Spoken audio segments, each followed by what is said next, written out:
On today's episode, we'll talk about method acting and how it came about, the importance of relaxation, the hunt for Red October, All My Children, and of course, making an impression on Jennifer Lopez's mother. Just a little bit of business before we start. There may be a curse word here or there in this episode, so please listen responsibly.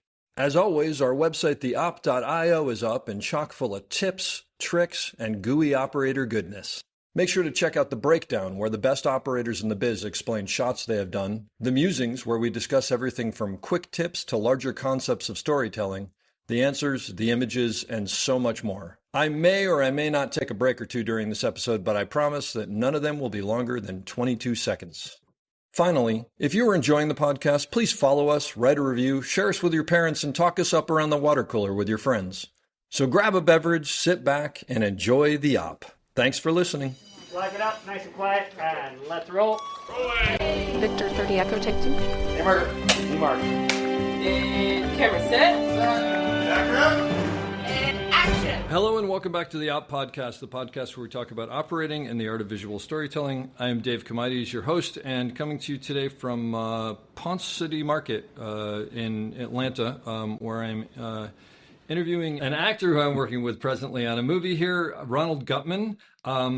He has a prolific career. His IMDb is over 120 credits or so, but just some of them, not all of them by any means. Mad Men, Hunters, West Wing, All My Children, Godfather of Harlem, The Hunt for Red October, Mildred Pierce, Girl Most Likely, Avalon, Green Card, a ton of stuff on stage, and just the list goes on and on. He's a really interesting guy, and ironically, we're doing a movie where he doesn't actually have any lines, so that's sort of interesting in and of itself, which I want to ask you about. But thanks for being on the podcast. Thank you for having me. So you live in New York? Yes, I do. Yeah, and how are you liking Atlanta?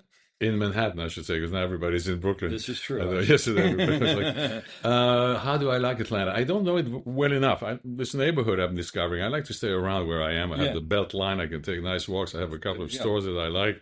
Whole Foods is not far away. So you're good. And if it wasn't January, you could go outside. But we went to the movies the other day, and so I discovered the different neighborhoods and some architecture and fancy restaurants and all. But I can't really talk much about it, besides the fact that people are quite friendly. Yeah, good. So tell me, how'd you get into the business? How'd you become an actor? When I was 5 years old, my father used to go to China, and I imitated him to entertain my beautiful blonde mother. Is that true? Yes. And then at the age of 13, I got hired in high school to do a play, and then I did another play and another play. But you were born where? In Brussels. In Brussels. Okay. Why did your father go to China? He was a pioneer in business. Oh, wow. He wanted to explore. He spoke many languages, and he learned Chinese. Okay. And he wanted to practice and do business with the Chinese in the 1950s.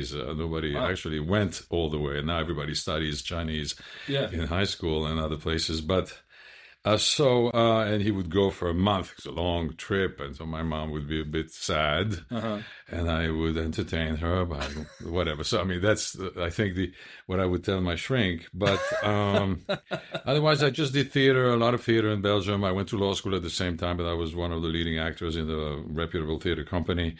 And then I went to the National Theater in Belgium, and then at the age of 24, 25, I left and went to study with Lee Strasberg at the Lee Strasberg Theater Institute. Really? In New York and LA, and I had the last 3 years of his life, actually. What year was that?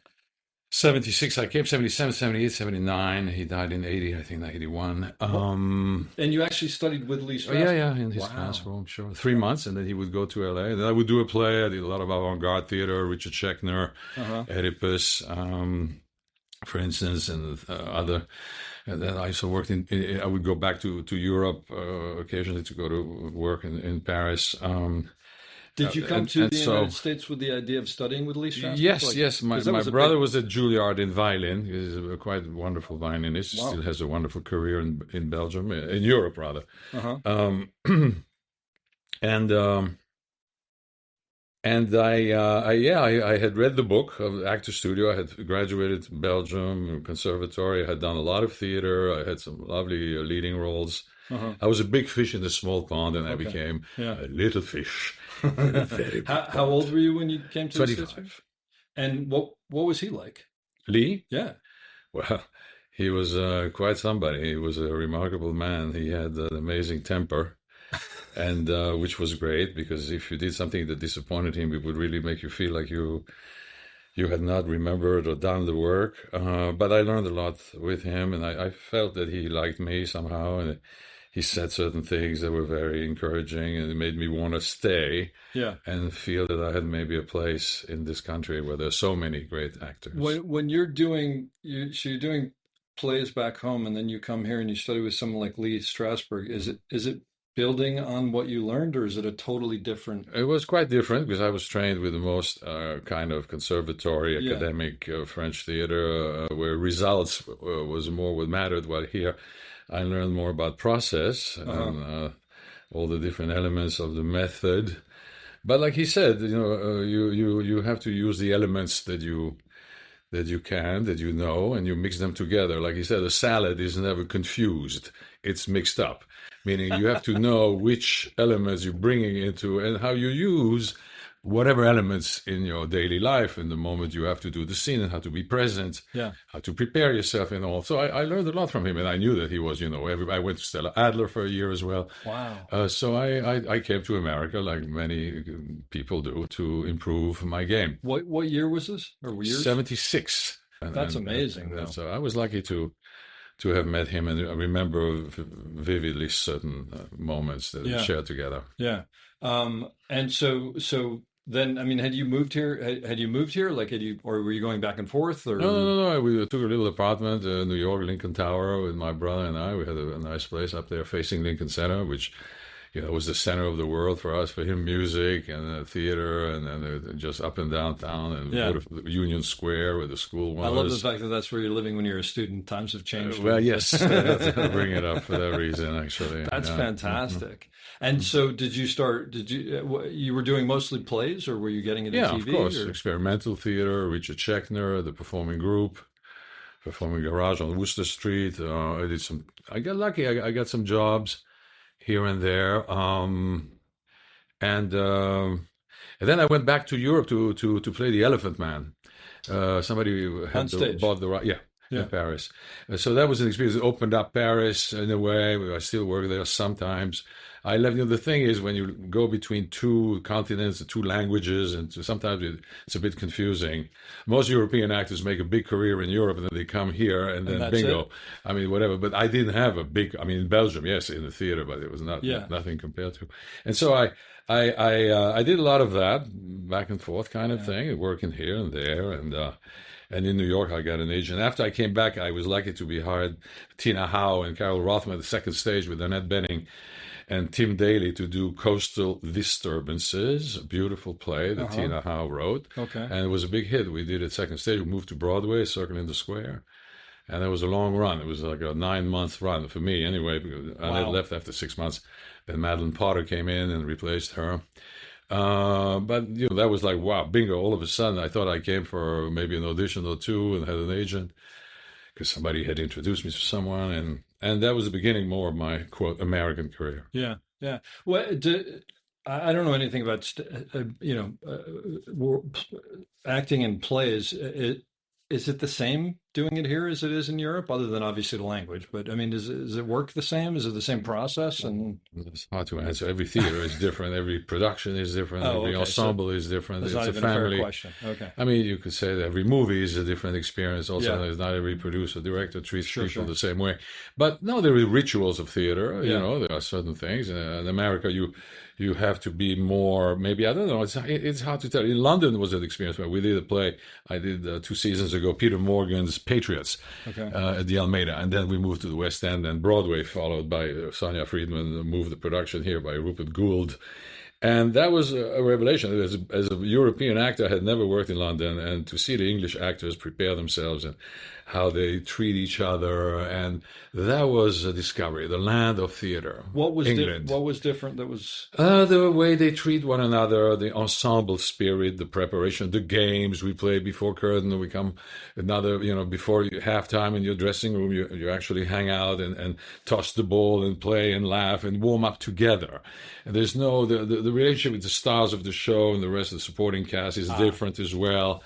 it's a little less. Everyone's on the same level. There, Yes, sort yes, of? it does. It does have an impact, and I could see that. it was wonderful. London, I would love to work there again. Not that they need me in London, God knows, but I had an interesting role that the producer insisted I played. Jewish intellectual mathematician of Russian time, whatever. That was a good role for me. So do you have a preference between being on stage and being in front of a camera? No, not really. I mean, stage is fantastic because sometimes after 6 months and you would have a matinee at 2:00 in the afternoon on Wednesday, you're not exactly as happy as, even though you may give a great performance when you don't want to go. That's a great thing about theater. Sometimes you do a show 8 times a week. Yeah. Well, and sometimes you're not really. It's like James Levine, who used to conduct the Metropolitan Opera Orchestra. I'll never forget, he said, it's your premiere, everybody's so excited, and it's going to be the big show, and prepare. It's a good performance, everybody's very happy. But with matinee on Sunday, you don't want to go, you want to stay at home, relax, and that's when you give the best performance of your life. Interestingly, it's because you're not, as there's not the pressure anxious and precious. whatever. Yeah, it's an interesting thing. Theater happens a lot. You surprise yourself sometimes. And you say, my God, what happened today? It was so different or better or whatever. What's the longest run you've ever done of something? In Paris, I did 9 months of a play, and then I did Coastal Disturbances, like I said. Yeah, it was a long run, and then Patriots. And do you work at trying to keep it from getting stale, or that's very important. If you go and you do this, you have to. You don't work it. You have to be ready. You have to trick yourself. You find yourself ways to be ready, to be in the moment. I mean, are you going on every performance and saying, "I'm going to try to do this," or "I'm going to try to do that"? Or sometimes, yes, because if you miss something, or you say to yourself, "How come I've done this so many times and I still?" This moment, you even have sometimes memory loss. Like all of a sudden. Oh, like I see. Exactly. You wonder, Really? why did this happen now? What was not thinking? I was maybe not in the moment. I thought I was. You cannot help but being not an automatic pilot, but it can trick you, and then all of a sudden you have to revive yourself. You have to refresh certain things. I find it extremely challenging. I never get bored or stale on this. I find it very exciting to do a show. Do you find that from month 1 to month 9, you're changing what your performance is? It changes every time. It's changing every time. It's always different. That's amazing. And I guess there's so many elements to it, right? Yeah. And exactly. are these are silly questions, but I just don't talk to that many people who have a lot of stage experience. Are you aware of the audience? Of course. I mean, especially laughs. Sometimes they laugh and they don't laugh. It's, why didn't they laugh at this moment? What did I do wrong? You have and you did nothing wrong. It's just that maybe your timing was a bit different, or the audience was distracted by something, or maybe just it's a mystery. It's a complete mystery. You play with the audience, to the audience, with the audience mostly. It's magically mysterious. And when the audience is responding, I'm assuming that you feed off of that. Yeah, of course you do, but that can also lead you in some terrible. I mean, I'm not talking for myself, but we watch a show, and people laugh and laugh all the time. You see the actors are pushing it, and it becomes automatic and mechanical, and it's not necessarily the greatest performance because the audience loves it. Yeah. Yeah. You go to Broadway, you see many shows where people are like, ha, ha, ha, ha. Yeah. And it's like, sometimes. But that's what we're here for, to entertain. Yeah. But I do play sometimes, we're not necessarily that funny, and the roles I play were not necessarily that, so you try to create a different mystery. Well, the most beautiful thing is to create a silence, a listening that you can touch, you can feel the density. What do you mean of the audience's emotion and silence? The silence of the audience. The silence, that's not a silence, but that's a deeply listening communion. And can you tell that from the stage? Yes, you can feel it. That's you amazing. can know that you've touched it. If you are touched, they will be touched. Really? So if you are not touched, I mean, every actor will tell you, if you don't feel it, the audience won't. Wow. That's rule number 1. It's true in the movies as well. Yeah. If you don't come with the intention and you're not thinking or feeling, whatever, it's not going to go. The screen's going to go. Is this Strasberg stuff you're telling me here? Yes. Well, not only him. I think it's universal storytelling law that if you tell a story. No, it makes perfect sense. I just, like I said, it's not, this isn't usually where my head is. So it's fascinating to hear. And when you're in that moment, because the thing that is like, as someone who doesn't act, and this probably won't surprise you. The thing that overwhelms me is sort of like that you have to remember all these lines. But I guess when you're doing a play that long, it's probably just imprinted on some level. Yeah, I but mean, like I said, even though it's imprinted, that's the easiest part of the job, by the way, to yeah, memorize. I'm sure. But Although it can trick you all of a sudden. You may have it's happened to me on stage. I would be with Tom Hollander doing a scene that we had done I don't know how many times. Or Michael Stuhlbarg, who took over the role in New York. And it happened to me a few times. All of a sudden, I hit a word, or I don't know if it's age or just lack of. and you can't And, figure out. and it was the weirdest thing. But you can't It was, figure out what comes next, or you're sort of No, you come up with something else because you know the thought. You I mean, know you know the what you're idea, thinking. yeah. And you say, But but it's not- that's not the word. it's not the word. But you and you have a blank. But in blanks can happen. A lot of things can happen. Can you tell when another actor's having that? I just saw Bobby Cannavale in Art, and it was opening night, and at some point he turned around and said, "Line." I couldn't believe it. I was like, "Great, I'm not the only one." I never have done that, but Yeah. I could understand, There feel you what go. he was It's going through. opening night. Yeah. So, but by the way, that seems like I've worked with Bobby Cannavale. He's a good guy. Oh yeah, a good actor. It seems like and a great actor. But that seems like someone who's comfortable in their own skin that they'd actually do that. I would think In the skin right? of the character. Yeah, And yeah, the character yeah. knows what he's supposed to say, even if for some reason Yeah. the word is missing. Can you tell when another actor is having that problem? Oh, I mean, obviously I the guess lines you are would. different. Yes, I don't think it's happened to me when I was on Broadway. No, Yeah. Michael is very competent. I don't think he ever. Maybe I don't know, because a good actor will cover quote and even when you have a blank, you go after backstage. You go, "My God, did you realize what happened? Did you is that see right? my blank?" Yeah. No, what do you mean? I didn't notice didn't anything. notice. Or the audience just noted I had a blank in my first scene. Yeah. No, don't worry. Wow. So that's interesting. As when you do something for 9 months, I mean, are you still? Well, I don't know if you're nervous when you start, but are you nervous every night? Like, No, it's not the same. I mean, you get nervous when you right before entrance. You know, like Lee used to say, take a minute. You should always have a minute before you go on and to the where you come from. Where do you come from? Where does the character just come to ground from? yourself and get Yeah, back to forget the phone, the email, whatever. Interesting. Other things to make sure that you are Yep. emptying yourself to some degree. Yeah. Mhm. Wow. So were you doing TV and movies at that point, or just? Well, when you do a play, it's hard to do a movie. I missed the movie with Oliver Stone. I was supposed to be in Wall Street. He wanted me to play a businessman. I was doing Coastal. I remember I auditioned for him. They wouldn't let me go. Sometimes you can do both. Yeah, sometimes producers allow you to leave for 3 days or 4 days, and you can do a cameo in a movie. No, if a play is a play is a play. Yeah. You commit.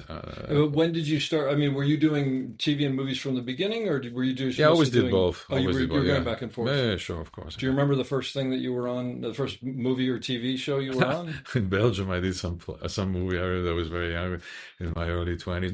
No, my first film, yes. During law school, I was 21, 21, 22.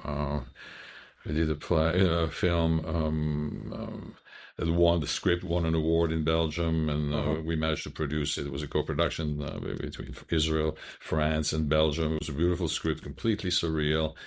Totally uncommercial, so to speak. Well, we managed to end up in Cannes Film Festival, Wow. where Alejandro Jodorowsky, do you remember that Argentinian director? I remember Actually, the I should name. ask Lucho if he knows him, because that's like the biggest Argentinian The director we're working with director. now, Yeah. Oh, and, okay. and the painter as well. He was still around, 90-something years old. Interesting.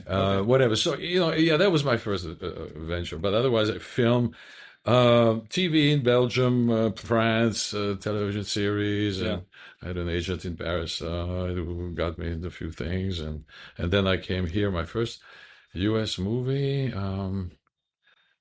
I think, was The Hunt for Red October. Wow, that's a big thing to step into, I would imagine. I haven't seen the movie forever, so forgive me. No, did not you, at all. Did you have a big part in it? No, or? I play a crucial part. I'm the red herring. I'm the technician. I'm the engineer of the ship. Okay.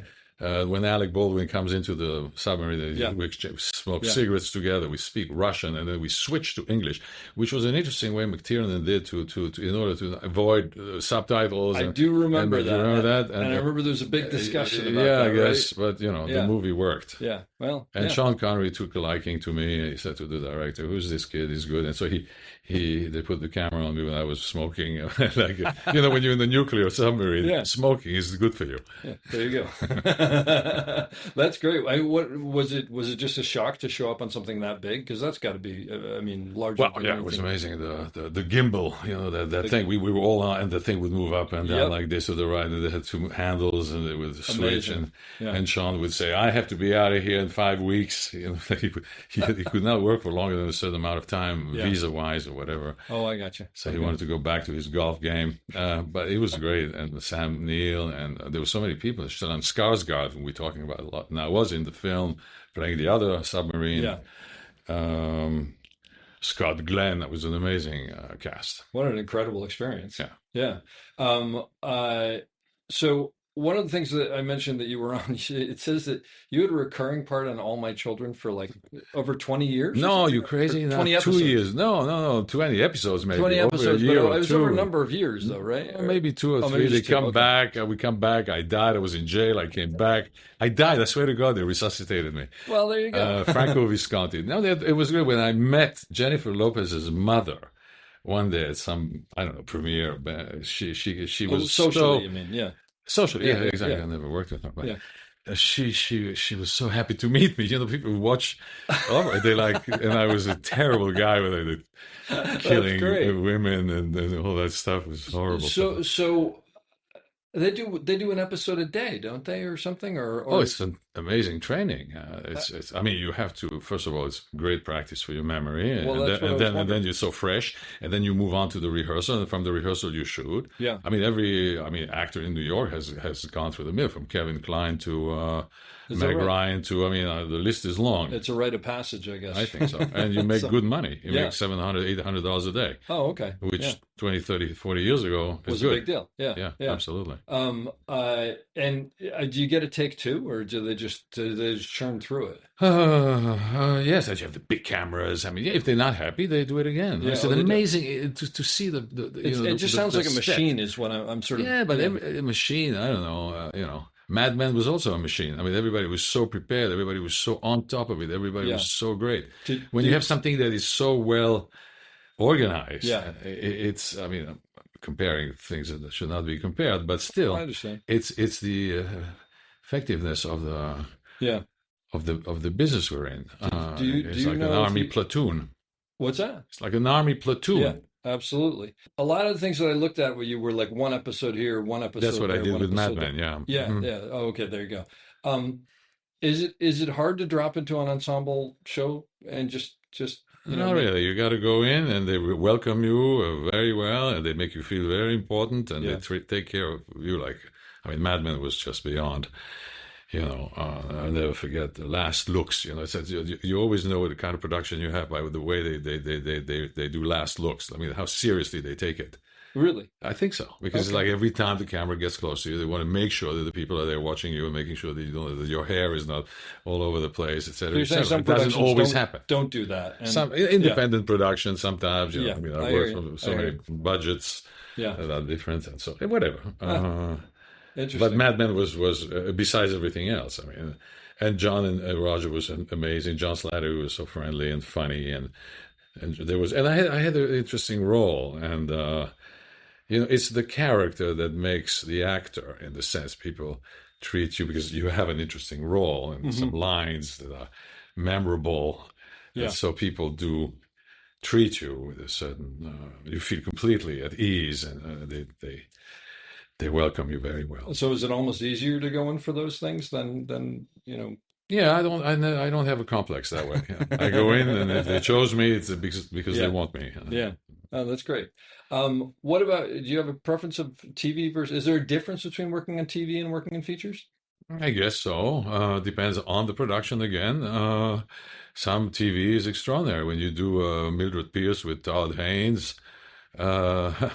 It's like making 4 movies or 3 movies or movies. It's the same thing. It's a television miniseries. Yeah. So it depends what kind of TV we're talking about. Sure.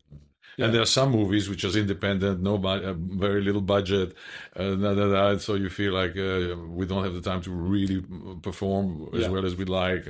So every experience is so different. Yeah. Oh, what was Todd Haynes like? Because he seems like he's a phenomenal director.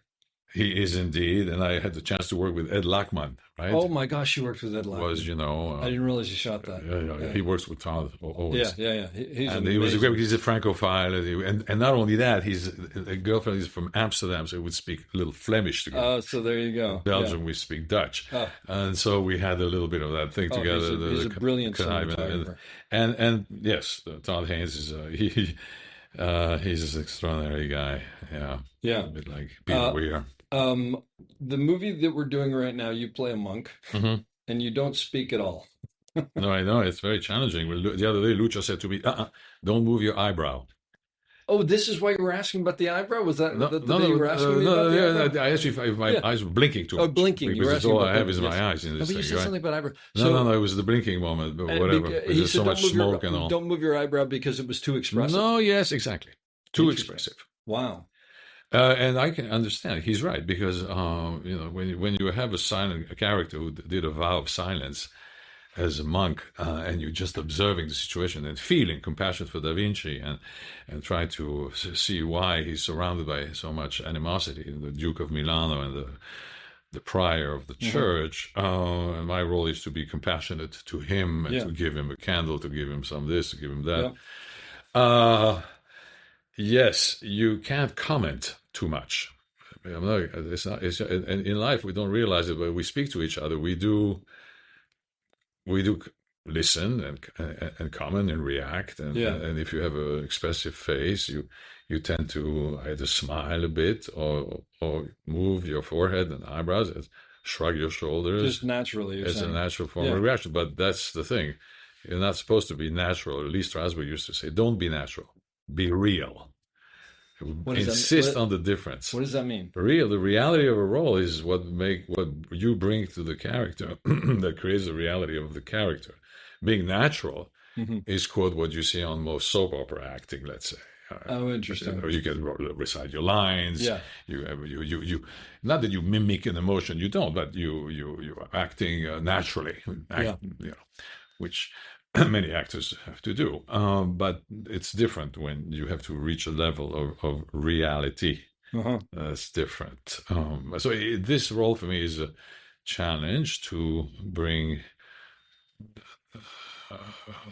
some truth to this very compassionate, observing, non-judgmental character by expressing almost nothing. That's why I wanted to ask you. For anybody who's listening, probably I realize they don't know, the movie we're doing is about Leonardo da Vinci, and you play one of the monks who's sort of watching him paint The Last Supper. So how do you? I can understand on a level how you would prepare for a script where you have, your dialogue and scenes and whatever. How do you prepare for something like this? By reading Les Mémoires de Saint Benoît, Les Règles de Saint Benoît, who was a great Benedictine priest, born in Paris. By understanding the lifestyle of these monks a little bit, so that I come from somewhere that I have a feeling of this life of rejecting everything material and vowing to be left at the purest form of being, and observing all of a sudden this great artist that comes into our monastery and is doing something that is nothing to do with our ritual. Yeah. And also understanding ritual, performing ritual. So you read. I love to prepare myself that way, but also relaxing in this case for me is very important here, because like I said, it's all about, make sure my eyelids don't start blinking, because it's almost about doing less, not doing something. Exactly. Yeah. For me, it's challenging. It's funny because you're saying the ritual. I don't remember whether you were in that scene or not. We were doing a scene. There's so many scenes we've done where the monks are washing their hands, and I know you were in one of them, but I don't think you were in there yet. And the first take that we did, they were washing their hands the way that people wash their hands. I mean, they're, Yeah, no, they're cleaning but their I hands. told Lucio about the ritual. Actually, I told him about this because I saw Yeah.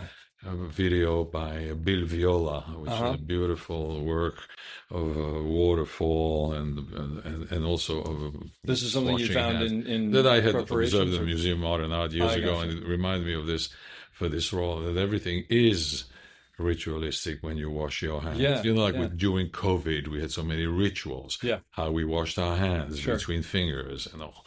So it's a bit of that here. You Yeah. really wash your hands, and you do a blessing when you wash your hands. Exactly. And after you wash them, Yeah. eat. It's all. And so, no, I love the way we dry our hands on our tunics robes, or the robes or whatever. Yeah. right? But there's no napkins, nothing like that. Yeah.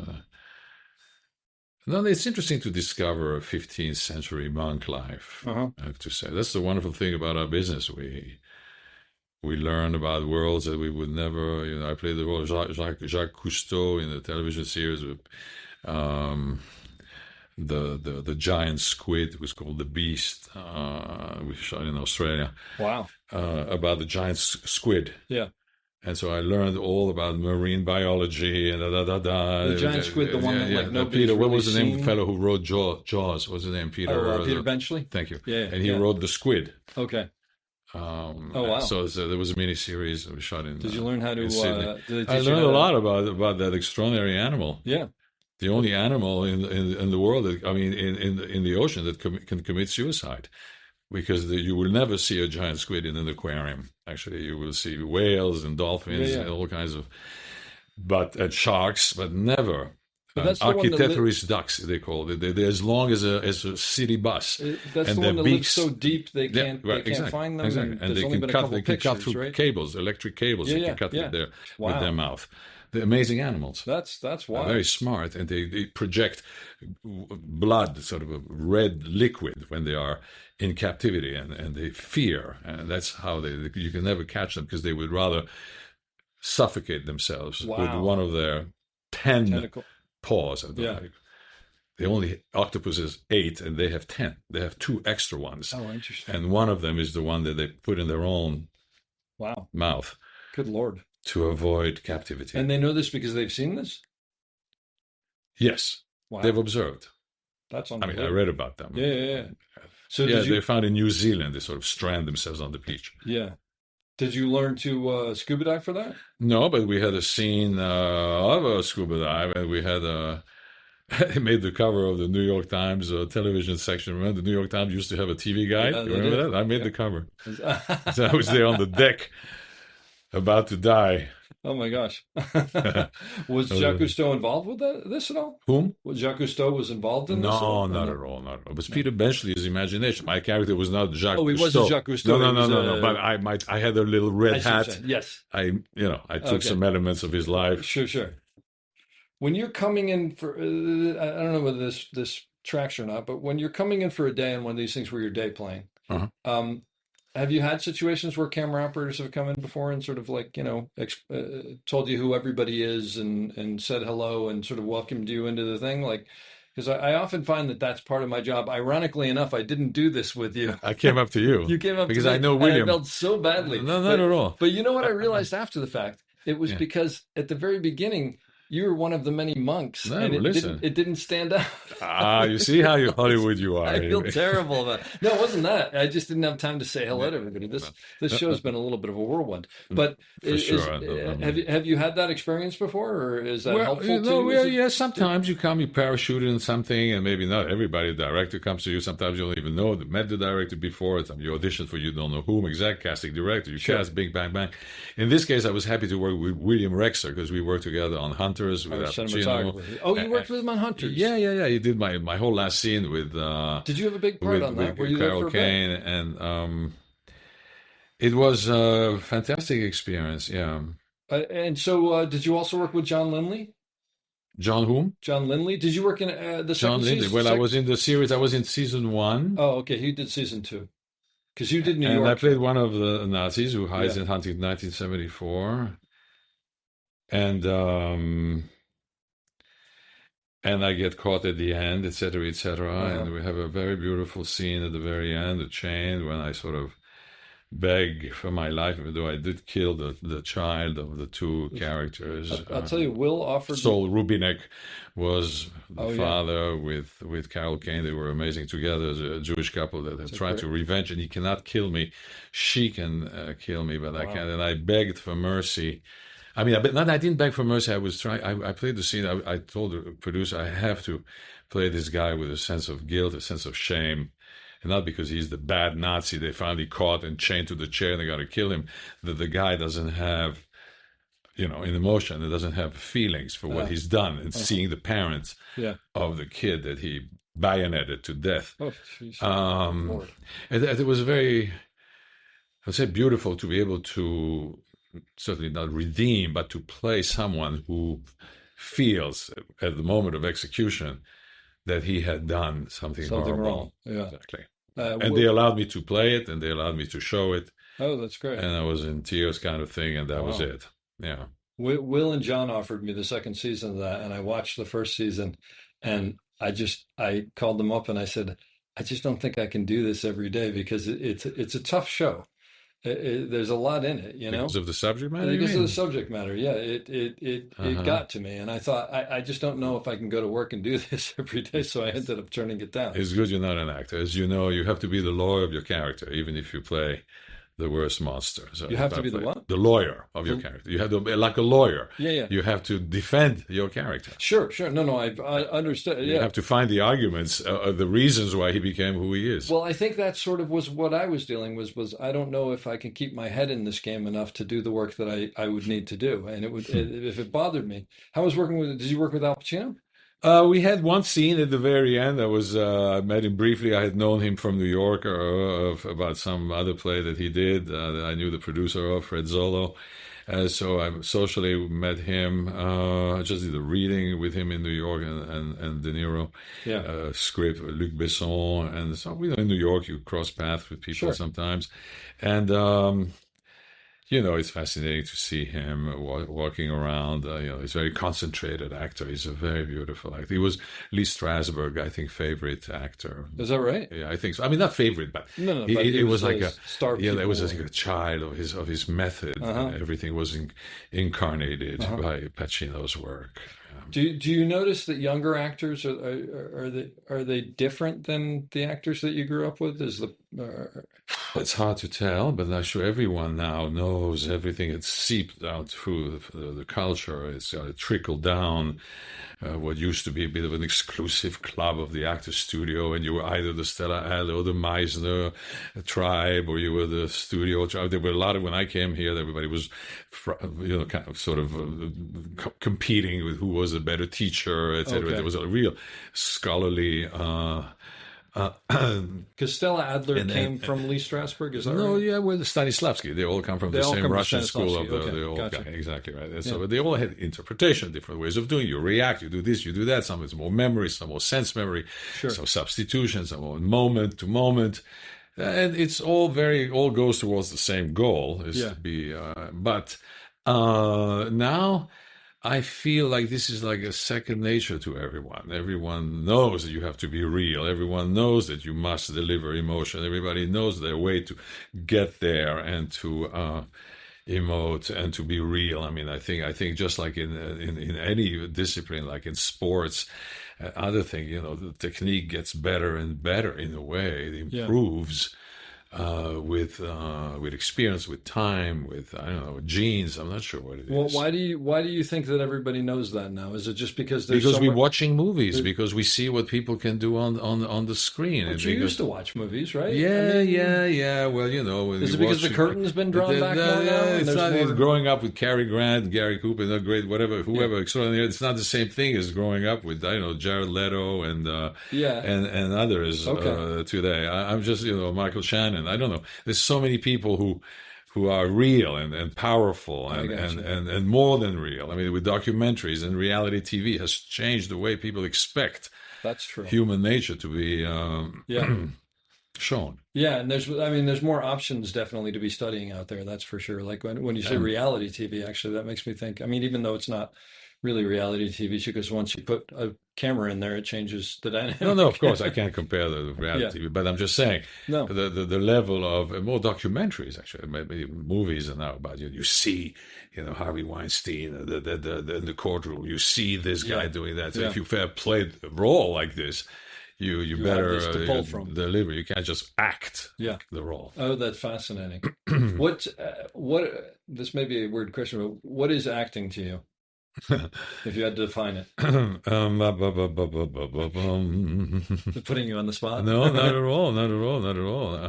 I guess it's so much part of how I see myself. I'm trying to develop actually more of a sense of the human being than I am at the same time. Just the actor. You grow up, you have a career, you want to prove to yourself this, you want to make sure that that you work and you have representation and all that, and that's very much part of what you need to do, but you lose track sometimes of the person behind all that. Even though that's the most important element and instrument of the actor, of course. So that's what I think you learn with age and with experience. Yeah. So I guess the actor in me is becoming a good friend, or maybe rather than a good front. I like that. That's good. Yeah, you mentioned when we were talking before, you mentioned that suddenly you find yourself one of the more senior members of most sets. This cast, yes. Yeah, or this. Yeah. No, you're right. Mostly, it's true actually. What does that change? Like, does that change your role? Does it change how you approach it? Not changing my role, but it changes the attitude. So you relax into some form of veteranhood. I don't know. So you feel like you've done something. You accomplish. People are like, oh, I've seen your movies. I've done this. I've done. You realize you have a body of work after a few decades. Yeah. I guess that's what it just dawned on me. Like I said, after doing the show in London, people would ask me to sign the Star Trek pictures at backstage. Of the one. I said, what the hell is this? You did on Star Trek or something? Oh my God. So it changes perspective. You're not so much a beginner anymore. It's not like you have to prove yourself. Of course you have to, but you feel like you've done something already, and that you can rest a little bit on that. I mean, not in terms of the work, but in terms of how people perceive you. Is that? You're talking about confidence, or? Yeah, I guess so. Yes, it gives you confidence. Definitely, it gives you a certain gravity, a certain form of acceptance, and. Respect, maybe, I don't know. So you can walk onto the set knowing that you have a certain, and it relaxes you actually to be like an elder, you could say, maybe. Aging myself, but no. But that's how I feel sometimes. Instead of being, here I am. It's always the beginning. You always say when you have a job, it's the first time. You always have to prove yourself. You can't, necessarily rest on your laurels. But at the same time, if you have some laurels, or not laurels, but if you have some experience, no, but a career, a career, whatever, that gives you gravitas. Yeah, no, that makes sense. Do you get nervous when you get a job? At the beginning of the job, excited. No, I'm not nervous. When you get a job and you come finally to do it, no, I'm not nervous. I mean, nervous. No, I mean you want to see how everybody reacts to the character. Very quickly, you establish the character. You have to not own the room, but you have to be in the room. Yeah. In a way, when the moment is for you to be in that room, you have to be in that room. Meaning you've got to be in the right frame of mind and it's just the whole thing, the preparation, the moving back from the backstage to the set, how people are behind the camera. It's fundamental to have a rapport with you and with William. It's always been the most important part of the set has always been for me the DP, actually, more so than the director. Funny enough, it always connect with people like Alan Devio and people like that. You work with Alan Devio. Wow. Yeah, that's Walter Lasley. People like so. It's the artist. I always felt like the DP is the artist, the painter. Exactly. That's how I connected. Oh, that's great. That makes me very happy to hear. And have you shown up for a project where you've done the homework and you think you understand the character and you go in and the director has a completely different take on it, where you have to do an about face, or does that not happen? I would have to think hard about something like this. Maybe in the theater once I had a conflict with the director. We ended up parting ways, but that was a very small production down in New York, and for the most part, two different things. But It was more. It had nothing to do with the work necessarily. Yeah. It was personality clash. Understood. What's the best part of your job? Huh. Your favorite The part? way, actually, one of the nicest part, when you talk about it to your friends and you describe what you're doing while you're doing it, before it's out, before it comes out, if it ever comes out, which is not always the case. It's something you're So excited about. you're excited to share because people are so interested, in the movie Yeah, business. what are you They're doing like, what are now? you doing? Or are you working? First of all, they're always surprised that you're working. Are you working? You're still working? You're doing something? Oh my God, it's wonderful. What are you working? Boom.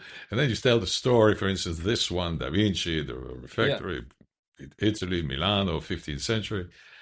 And as people share in your enthusiasm, they're excited for you that you are actually doing something interesting or whatever. So that's an aspect of the business. It's always, nobody asks a lawyer, what case are you working on? Or how many dentist operations did you have today? Have you done any interesting teeth lately?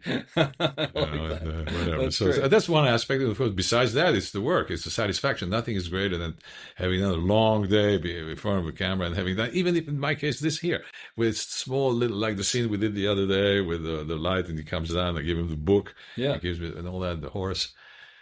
The minutiae of working, the extraordinary concentration, the perseverance, the time it takes to accomplish this stretches time in such a way that it gives you a sense of, at the end of the day, you feel like you've accomplished something extraordinary in a way, just because of the effort and the concentration that you put into it. Even if it ends up being 45 seconds, Sure. in the end, Yeah. it doesn't matter. Oh, that's wonderful. And conversely, what's the worst part? Oh, when the phone doesn't ring, maybe, or if it's like Jack Lemmon who said, "I have 2 Academy Awards and nobody wants to hire me." In his 70s, I mean, whatever. I can imagine the position of the guy, one of our greatest actors, and He's nobody done a little needed bit of him work, to be in the movie. But you're only So as good as your last job. at every level, I think this feeling can undermine you. That's a terrible thing. At this point, is it the kind of thing where jobs come? I mean, people come to you, or you? No, you have to audition. Depends. Most of the time, you have to self-tape now, or it's a new thing. Is that? I don't. That's got to be worse than going in for? I mean, it's easier. In a way, you have many takes. You do yourself. You do my scenes with my wife. She reads my lines of my son. We work together, maybe. Okay. I didn't like that one. Let's do another one. All right. So because you try can pick this and way, choose try what that you- way. So there's many pluses to this, even though you Interesting. don't have feedback Well, that's what I was from wondering. anyone. Yeah. But if you work with someone behind the camera, you do get feedback. You do. So you create your own feedback. Almost. Kind of, yeah. Oh, But it's a interesting. bit sad that casting directors didn't. I mean, there are some who still see you, I'm sure. And there's a new Academy Award Oscar category this year For casting casting, director. Yeah. right? Which I think that's It's very, deserved. very important. Right. The key people in the business, Absolutely. they really make the movie. Yeah. Yeah. So many ways. Absolutely. No question. About that. So yeah, that's you have to be resilient. You have to be persistent. Yeah. That's the most beautiful part. You never know. You never know where you're going to end up. That's the exciting part of if you can sustain your lifestyle in some way or another, then you can stay in the game. From an operator point of view, one thing I always like to ask actors is when we're doing something and there's some annoying thing that I need from you, that's a physical thing because something's blocking or something's not lining up, and because we're trying to get it, what's the best way to come in and give you and just to tell you straight out? Or I mean, some people are everybody's different. No, come on. The best way is to be. There's so little time to actually have everything rehearsing. Another. Immediately we can improve things and no, I mean that's. I'm surprised you say that. Well, there are people who don't want to hear anything. I mean, and I'm sure you've worked with the these big people. stars that don't want to be Not told even anything. necessarily big stars. Some people who are not big stars who don't want to be told anything in terms of what, like move to your right a little more. You're interfering with their process because, and it's rare. I mean, it's not a lot, but I'm just saying. And it doesn't surprise me at all that you would want to do that. I mean, what I tell people that I'm working with who are younger than me is I usually try to say it in 5 words or less. I don't always achieve that, but like you said, quick, succinct, get the information. The more info you have, the better. The more elements you have to get to the take. rehearsing is the most exciting part is to figure out what the best way and to do the scene. I mean, some directors have the scene in their minds already set up. Yeah. It's not always the case. I mean, the actors find together, and that takes longer. And so everyone has to be involved. And so William goes around with his phone and imagines where he's going to put the camera. So you feel already where he's going to be, and then that influences. So you're clocking that as he's doing that to get a feeling. Well, not clocking, but I'm curious to know where he's going to go, and that of course that's that influences where somehow where you're going to move. Yeah. In some ways, yeah. He's wonderful, William, isn't he? Well, yeah. Will Rexer, our DP, is phenomenal. I actually was just telling him I said, look, do me a favor.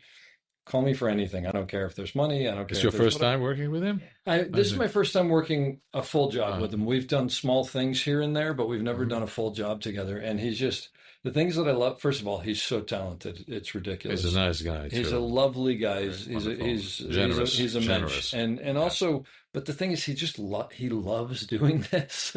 and I work with people who are happy to be doing this, but he just has a love. No, you're right. He never seems tired or he's just patient. He's always so excited about everything. It's great. And the other thing that I really like about him is there are things that we've tried to do that haven't worked, like because we have a small budget, we have small time or whatever, and there's never negativity with that. It's just okay. That's not how do we achieve what he doesn't we wanted victimize in some other way. No victimization. It's just moving right along. I can't wait to see Testament of Van Lee. Oh, it's unbelievable. It's absolutely it's like I told him when I saw it. This is a movie that Will shot that just came out. It's kind of an event more than it is a film. I mean, it's an experience. It really is. You kind of get a little bit of a feeling of what it must be like to be in a religious fervor because the way that it's built. And there's this whole thing that he did very specifically where at the beginning of the movie, the camera is on the outside of the action. And by the end of the movie, you're literally in the center of the dancing circle. It just gets drawn. It's really, the whole thing's so designed. It's beautiful. It's amazing. It's going to be a nice thing for him to be. It's really, and he put a lot of work into it. So it's good. Are there any up and coming actors that you look at today and you think are just, the work they're doing is unbelievable? Like who do you look up to? You mean of younger people that I've seen? I think it'd be easy to say actors have been around forever, but people who are coming onto the scene now. Sure. Very curious to see what Philippe Ettinger does with this Da Vinci. He has a very interesting face. He seems to be very concentrated. He plays Da Vinci. Actor. Yeah, he was wonderful in Josephine. It's just at Sundance. Mm-hmm. This week, I'm going to Timothée Chalamet because I think he's a very interesting guy. I haven't seen his latest film, but God knows that he has great talent. I love my friend Ansel Elgort, who did learn Japanese and was fantastic in Tokyo Vice, learning, and he's going to play another any he will do soon. So he's a friend of the family, and so of course I root for him. But there are many. Oh my God! I mean, geez, there's so many. I mean, I guess I of course I can't think of names. I guess you can't say Joaquin Phoenix is not a young actor anymore, and others. But there's so many. What did I see recently? We saw Hamlet the other day. I mean, it's extraordinary performances. I love Paul Mescal. I saw him do A Streetcar Named Desire at BAM, the English production from the Almeida. It was just extraordinary stage actor, Mescal. So it occurs to me that because I have you here and who you studied under, and I talk so much about this on this podcast with other operators about working with method actors, I should ask you, what is method acting? Many ways to answer that. I'm not the quintessential method actor, but I certainly learned how to use it sometimes, because the method really is basically use what you can, use whatever is around you, use the elements that you need in order to achieve performance. It's basically fundamentally relaxation to begin with. I mean, lack of anticipation. That's one thing that we forget is fundamental to our art is to be able to let the moment come to you and be prepared and ready to, with what you've done in preparation, to act in the moment. moment to moment. I never forget when Lee Strasberg would take us as we were sitting on chairs, relaxing, moving our arms and legs and necks particularly. And he would go around himself, a class of 20 people, and he would test our relaxation. So he would lift our leg and to see if it was relaxed, he would take our arms and he would shake it up in the air. But when he came to the neck, he would take our head and he would just bounce the head like a ball to see if, because the neck is very vulnerable, and that's when you're relaxing, you lie down, over the chair, and your head is tilting back, and someone is shaking it up. You can't help but to have a little anticipation, a little bit like be scared of something. Lack of trust, really. And that's what it's all about. And then he would immediately, like an X-ray, be able to say and see if you were truly relaxed and if you were truly not anticipating his both little hands very sweetly would take us and bounce our head. It's a moment I remember great. Because, and he did it almost every other class. And then the next stage, of course, is to imagine a reality that will put you in a certain mood. If you have to have pain and you're suffering, let's say you're wounded, somebody just shot you in the movie, you have to really feel, or if you're dying, something, you have to have a way of imagining something that's sharp. It could be a sharp tooth that hurts you and pains you, even though it has nothing to do with the wound that you have on screen. Sure. So you have to find ways to imagine that, to remember.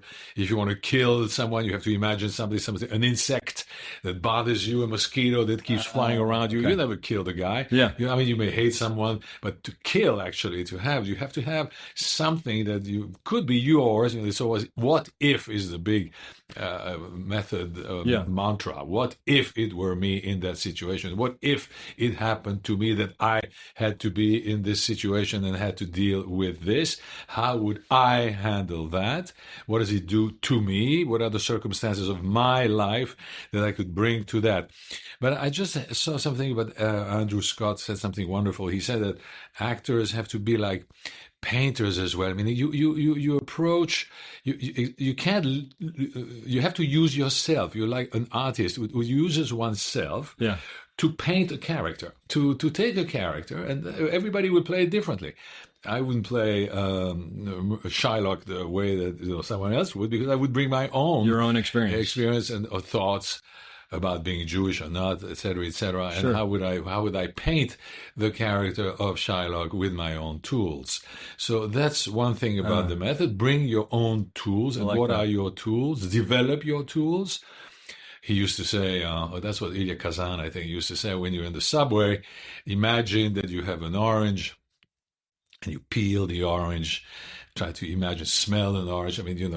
Develop your sensory imagination. Oh, wow. When you're doing nothing. That's an interesting thing. When you're bored, like in a subway, you're going between here and there. Yeah. Use this moment of stillness, of boredom, to develop your sense of memory. So that's what I was going to ask, as you were saying that. So do you just do this throughout the day, throughout your... You're supposed to, when you're a 23-year-old student, 25-year-old student in the studio, you do it because you want to be a good student. Sure, Once you are in a career, you're supposed to do it in a way. Yes, and there are certain things that remain with you always. Maybe some exercises I should have practiced in my life and I didn't. I certainly don't do that in the subway anymore. You're not peeling oranges on the subway. In reading my newspaper. But if you're a method actor, then are you, as you're going through life, when things happen that are, I'm going to use the word extreme, but that's the wrong word, but that affect you, do you sort of tuck those away in a file that you certainly? Yes, I may be able to use this? That's this monstrosity about being an actor, is to be so selfish and to use everything that goes around you. And that's true. That's why people call it sacred monsters. There's a bit of that in our profession. You have to acknowledge that, but. Yes, you store things away. You remember seeing somebody walking a funny way in the streets. You say, wow, maybe one day I can use this kind of gait. Or you can easily imagine other things that you see and you smell. The sense of smell is very strong. We all experience taste and smell, but smell brings you back to your childhood, to memories of your, the father's aftershave, things like that. It's very powerful. Sure. I mean, but the thing is, you say that, and what I will tell you is, and the weird thing is with me, it's escalators. But if I'm on an escalator in a building and my vision is sort of moving through the space, there are things that I'll catch where I'll go, I want to remember what that looks like, because someday I may do a shot that I want to, visual things. Beautiful. And I think light, cinematographers, myself, anybody, so I think we all do that on some level. But one of the things that I'll say is, when I think of working with a method actor, the ones that I've worked with who, I mean, I think are method. I mean, I don't know if they are or they're not. I'm sure there are levels. With some of them, they don't want to know that I'm there. They don't want to know about the process that I'm doing. They want nothing to do with the technical aspect of it, because they're in their own reality. Yeah, but there's many different types of personalities. Some people need to be communicating with everybody on the set and want to be close to everyone, and then take a minute or two and be back to themselves. So this was my question. I mean, so method, there are people who are method actors who will turn it on and off, would be how I would say it, as needed. Right. I mean, the very serious, dedicated actors would be able to concentrate themselves. They don't want to be distracted. They want to shut off the noise. And it's true, you have to do that. So dressing room is very important. With a trailer, you have to go back to your room. You are, you have to be concentrated. That's one thing. How do you develop concentration? And now we all have our cell phones on the set, and we bring out Instagram while between takes, and that's not necessarily a good thing, because it does distract you. Messages, oh my God, I've done, sure. It used to not be like that. It used to be maybe you had the New York Post or the Times in the to distract yourself, but you have to find what you need to stay anchored in a certain mood of the character, for sure. But it's also, I don't believe, many actors who are famous, Daniel Day-Lewis, among others, of course, De Niro, for being constantly in that mood. Talk to me like this, don't call my name, call me by the character. That's very valuable and wonderful to know. But it doesn't have to be the case for everyone. You can back and forth. Once I studied with a Russian director from the Stanislavski School in Moscow, who, from the theater of the art, the Moscow Art Theater, who said that sometimes the further away you are, the better it is to come back to it. Meaning, like, you are in character, but then you completely get out of character. You do something completely different. You go out, you have fun, whatever, with friends outside, with the crew. You hang out, you talk, you do something, and then boom, the distance between what you are in character and who you are as an actor outside of that is good to preserve, to go back and forth. Like Edward Albee says in Zoo Story, sometimes it's important to go out of your way in order to come back a short distance correctly. That's a line by Jerry in Zoo Story. Sometimes you could go out a long way out of your way in order to come back a short distance correctly. I always thought that was an interesting thing to bear in mind when you work, and sometimes you find yourself, oh my God, I'm not in character anymore. I'm distracted. Never mind. You will be able to come back to it. That's a good thing. More it's intensely. Not a bad thing. If and is that because when you come back to it, you're almost reinvigorating? Yeah, or but rediscovering it comes back to you if you've done the work. You know who you are. You know what the character is. Yeah. And I don't think you have to hold on to it all the time. Interesting. That's my method. No. Yeah. Look, and obviously everybody's going to learn it and then put their own spin on it. Whatever works. Works. If it works, it works. Yeah, exactly. Like whatever works. That's a big part of whatever you find your own way of mixing many things together. Like Lee said, salad is never confused; it's mixed up. I love that. And then is basically all of this designed to sort of find those. You try as an actor. Are you basically trying to find those moments of truth, of reality? Is that kind of what the final goal is, or is maybe? Yeah, but you can also use your imagination. I remember William Dafoe, one of my favorite actors. I think told me once. I don't think he works like the method at all, and he's so powerful in his way of doing things. He's an amazing theater actor and a great film presence. And he has his own method, and he comes from avant-garde theater. So I don't know what he's doing, but it's working. It works. Yeah, there you go. What's your great white whale? Like, what's the genre that you haven't done that you wish as an actor you would do, or is there one? Is there something? Yeah, I'd like to do more comedy because I'm a serious guy, which I think would work in comedy very well. And I've done some. I mean, I've done some TV. I did like Wings and things like that on TV, and some shows that were very funny. It was quite funny because my character takes itself so seriously. Europeans are usually cast as pompous jerks on the sitcoms and on sitcoms and TV. A gallery owner who kills his wife, things like that. But yeah, I mean that's that definitely. I would love to explore more of that in my genre, and also action. I love action. I mean, I'm pretty good at. I did a couple of action films with a gun and taking on terrorists and shit like that. Oh wow! All right. So I like the uniform, the stuff like that. I'm pretty good. I have a big voice, and my face lends itself to authority, and so I like to have more of that. Great. For sure. Well, this has really been phenomenal. I want to thank you for sitting down and talking with me. I actually learned a tremendous amount about sort of Strasbourg and the process and something. It's part theater of a little bit. We talked about theater. Yeah, and these are things that I don't necessarily. I see my little. We all see our little things, right? Mm-hmm. I'll leave you with the question that I leave everybody with, which is advice for someone getting in the business today on how to succeed, or something maybe you have learned along the way that you wish you knew when you started out. Don't be too arrogant if you start with a lot of successes. Sometimes at the beginning of your career, you hit the road running. Be careful. Be humble. Be resilient. I mean, don't give up. Not do everything. Far from it. But go from stage readings to big movies. Don't be too selective. That's what I mean by arrogant. As you said, that's not for me, or I'm too good for that, or I've done this. Why should I do this? Yeah. That's a dangerous trap. What else? Of course, the work is the most important thing. In the end, that's what people see. But it's also who you know. It's not just what you do. It's who you know. I mean, you have to be connected to people. You have to stay in touch with friends. You have to be you can't be too transactional, even though we live in a very transactional world and business. It's hard to avoid it, and New York City is, by definition, a very transactional Big Apple. Yeah. But it's good to have that in mind. But it cannot. Don't show it. Don't. That should not be your own and your main drive.